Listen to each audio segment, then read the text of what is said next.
life's everyday magic. And in today's episode, we're going to be talking about one of the most important topics for any university student, job applications. And for that, we have one of my really close friends, Purnima, here with me. Hi Donnaa, thanks for having me here. Hi Welcome to the podcast. I Hello. hope you have a lot of fun today. Yes, I'm excited. I'm looking forward to it.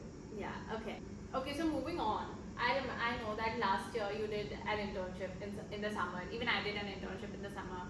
And the entire application process was just, let's not talk about it. It gives me nightmares. Now also we have to do applications. We have to fill out applications for like placements and internships.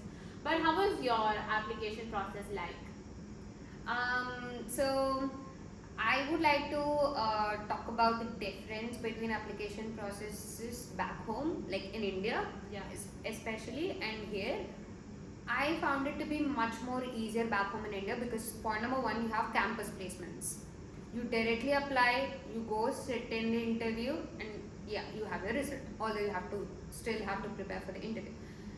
Here, you have to apply online and you have to do bunch of numerical tests, then psychometric tests, then interview with junior staff, interview with senior staff, then assessment day, assessment center, you have to give presentations and all, Yeah.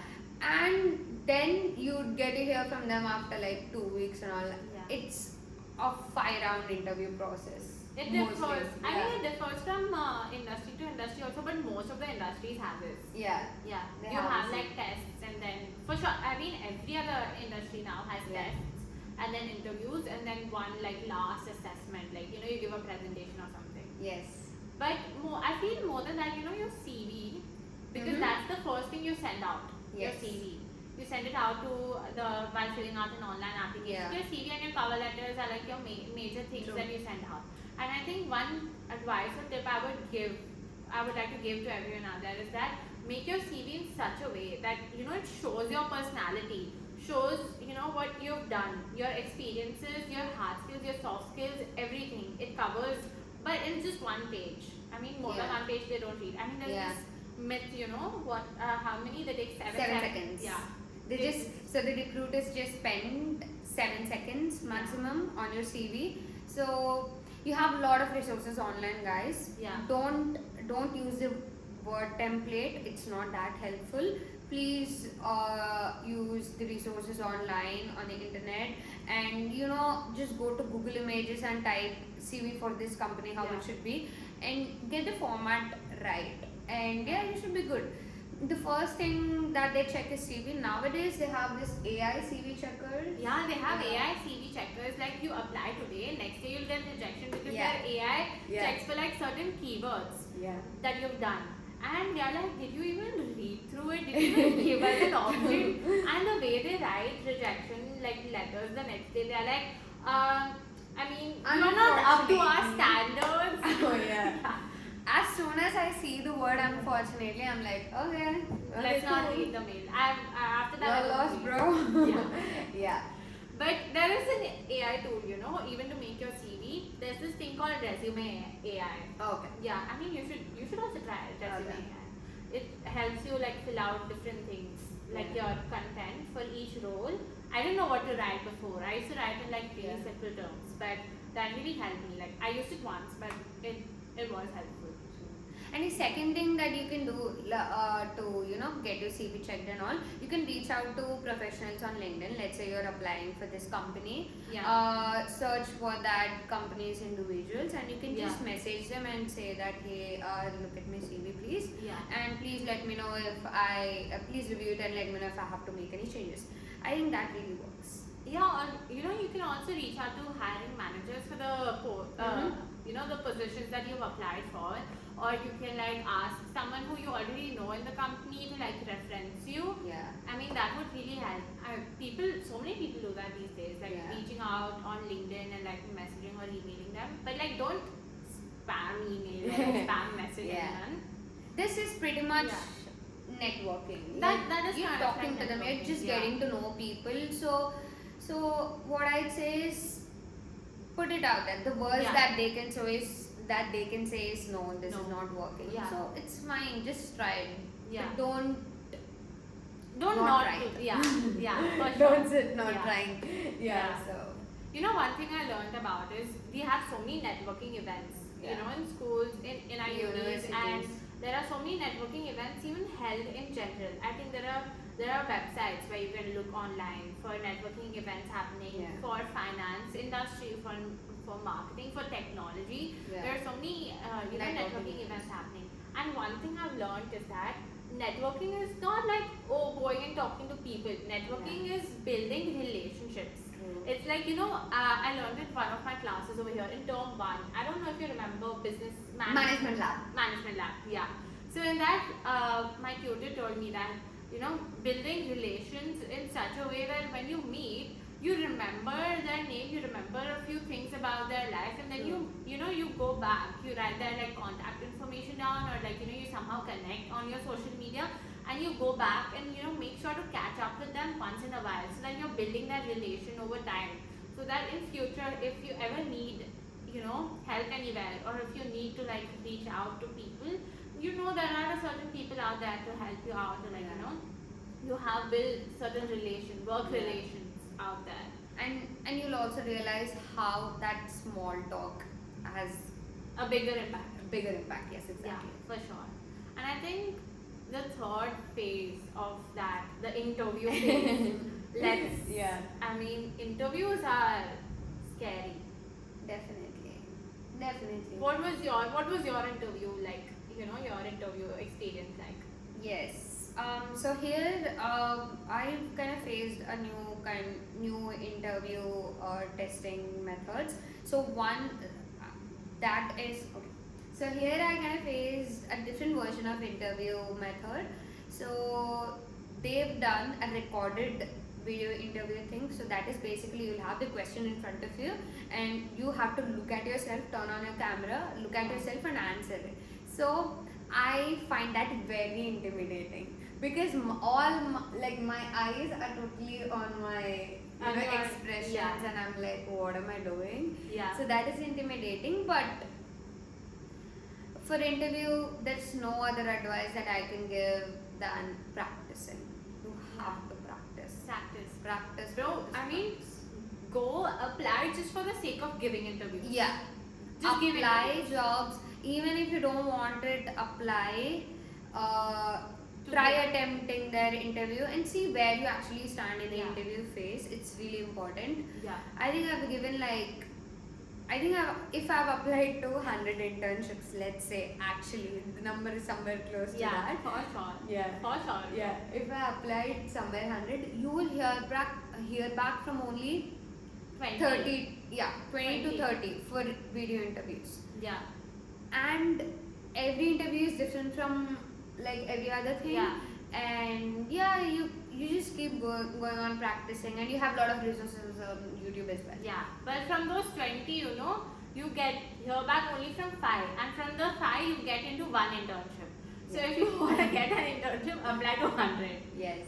But yeah, I remember for my interview thing, first interview I ever gave was for, I think, British Red Cross, but it was online. Okay. And I was so scared. I had prepared everything. I was like, I wrote down what I'm gonna say. I wrote down each and every word, and I had it like beside me, beside on the laptop. And I was so scared, and I fumbled a lot, because I was like, I had everything prepared out. But the last interview I gave recently, I saw, you know, my journey, or like, you know, my transformation. In the first interview, I was so scared, but till the last interview, I became so much more better. Now I see interviews in such a way that, you know, you're going and talking to them. They're just normal human beings. Like, they are also people. You're just gonna go talk to them, have a conversation, talk about yourself. You can ask about them. You can ask about how their work has been. You can ask about the company culture. You can just have a normal conversation. And you can see how much, you know, more freer you feel, or like, you know, it improves over time. I mean, obviously you need to give 10 interviews to learn that. Yeah. You know, one advice my mentor suggested me was, you imagine that you're selling a product, and that product is basically you. So use all the self-marketing methods to sell this product. You're basically selling your skills in an interview. So yeah, be as creative as possible. Yeah, honestly, for sure. Yeah. But now I want to ask about this one question. Mm-hmm. Now we were talking about rejections. Oh. So how was your rejection? How was your reaction to rejections, or what is that one advice you will give to everyone who's out there facing rejections? Bit of truth, guys, you're gonna get a lot of rejections. So no matter how capable you are, how intelligent you are, you still are going to face a lot of rejections. Yeah. Thank me for giving you a spoiler alert now. Thank you, Purnima. Yeah. Yeah. But- So how did I deal with them? Yeah. So initially, I was not used to those many rejections because I think it was easier getting internships back home. I remember I did 2 internships and 1 Yeah. interview, and yeah, it was like pretty cool. Yeah. But here, yeah, you like initially I felt like I was very devastated. I was actually heartbroken. That's exactly the word. I was heartbroken, guys. And I kept it all within myself. I didn't know how to deal with that. Yeah. And the best suggestion that I could give you here is start venting out. Yeah. Talk to the people who are close to you, or just one friend or 2 friends that you want to talk with, or your family. You might be hesitant to talk about it, but actually do it. Push it, and just do it. Because when I did it, to my surprise, I got a lot of, I got a whole different perspective, like a positive perspective on how to view those rejections, and it helped me a lot. And I realized that it's not actually as bad it is. Yeah. Like it was like totally bad in my head, but it's not actually as bad as you Yeah. think it is. So yeah, if you zoom out, it's a whole positive learning Yeah. experience. Because of those, I could edit my CV perfectly now. Now Yeah. I can say that I have a close to perfect CV. Yeah. And I learned how to, I've adapted to different answering styles of an interview. Yeah. So it's all a learning experience, definitely. Yeah, no, I mean, I would totally agree with that because I remember during this application process, you get a rejection email every morning. Unfortunately, you were not selected because you were not up to our standards. Unfortunately, we just have too many applications, so we're not gonna take you. Unfortunately, just that unfortunately word, no. Yeah. You get that email every day in the morning as soon as you wake up. It's just like such a bad start to the day. And when collectively over time, when you get so many rejection letters again and again, it becomes really negative in your head that you start doubting yourself. Are you not good enough? Is it not what is wrong exactly? But only one thing I would say is that talk to friends and family. Yeah. Talk to them because they will take your mind out of it and they will make you see that this whole thing is just a good learning. Because I remember I was talking to my dad and he was like, you tell me one thing, from your first interview or from your first CV, how much have you improved? How much do you feel more confident while talking during interviews? You feel more confident in yourself and in your skills, that I'm capable of this and I know how much I'm capable of, and I know that I'm gonna get a job. You become more confident, you become more a better version of yourself, you become more positive and take it in such a way, take a rejection in such a way that koi baat nahi, it's fine, I'll do much more better next time, or maybe it's fine, it wasn't for me, because I believe this one thing, whatever happens for the best. Yeah. Happens for good and happens for a reason. Maybe it wasn't the right job for you. Maybe there is something waiting out for you. There is a job waiting for you, or maybe there is a right path for you to take, or maybe just go with the flow. I mean, I'm saying this right now with such ease because it was really hard for me to learn this also because I wasn't like this. If you know me as a person, I'm like, I need it a certain way. I need a plan. I need an order. I need it like this. But over time, now I take rejections like, okay, it's fine. Maybe it wasn't for me. It's fine. Because even now, we have the placement internship dilemma you do a placement here. So it starts from June and then it goes for 12 Next year, months. June, yeah. Yeah. But if you don't get a placement, you need to have something else in hand ready. You Yeah. need to have an internship ready because, just in case, as a backup plan, if you don't have a placement, you need to do an internship because you can't just sit idle, right? I mean, it's 4 months of summer. It's a lot. So, it's just now, even now, some days, I feel so stressed out that I remember I called you day before yesterday and I was like, I don't know what to do. There are no more applications left. What are we doing? Yeah. We are not getting anywhere. What are we going to do in the summer? Yeah. But maybe, whatever's happening, suppose if I don't get a placement, maybe that was the best situation for me. Or if I get a placement, maybe that is how my life is supposed to turn out. Or whatever happens for a reason, for sure. And is good for you. So I believe in that, for sure. Yeah. Yeah. Totally. So, I mean, in the end, just to conclude this episode a bit, what is your final advice to everyone, to all the students out there applying? Consistency, guys. Consistency. It is in Yeah. every field or in every aspect of your life. You need Yeah. to maintain that consistency. Consistency in your job applications, consistency in your academics, consistency in even maintaining the relationships in your life. Yeah. So, by consistency with job application, I mean apply to one internship every day. I mean, if you're studying abroad, definitely every day. Yeah. Definitely Yeah. every day. Apply every day. And You need to take out time. I mean, like that if no you excuses. see, like that if you see, you're going to be very busy. You're going to have so much stuff. I remember in the beginning, I was like, I don't have time. I need to handle academics. I need to handle home. I need to handle cooking, cleaning, everything. I don't have time. But if you can't take out time, then obviously you're not going to get anything in return also. The scariest part is definitely starting, guys. If you have that, if you once you sit and start, you'll go with the flow. Yeah. So yeah, just start applying. Don't procrastinate at all. Yeah. Because as fancy as that word sounds, it doesn't help at all. Yeah. It doesn't help. At all. I've tried it and it doesn't help. I She's know. an expert. No. Yeah, she's. I mean, So, I am. Everyone is an expert, okay? These days, you tell me one Not person who me. isn't procrastinating. yeah. Okay. Yeah. Not you. Yeah. Excuse me, guys. Okay. Yeah, but who was watching K-drama last night instead of studying? Self-love, consistency in self-love. Yeah, Okay.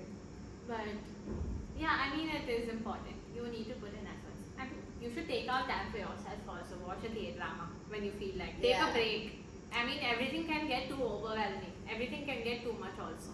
So once in a while, just take a break. Be consistent with your academics. Put in hard work. Yeah. Even if you hate it, just study it, please. And use ChatGPT. That's my best friend.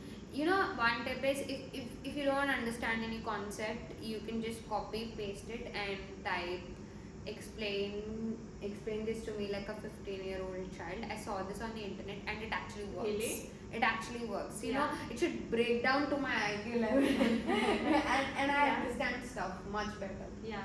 Yeah. So that. Okay. Wow, I'll try that out. Yeah. Okay. So I think that's it for today's episode. I hope you had fun. I had a lot of fun. And I hope you guys also had a lot of fun and got insights onto the entire job application process. And I think that's it for now.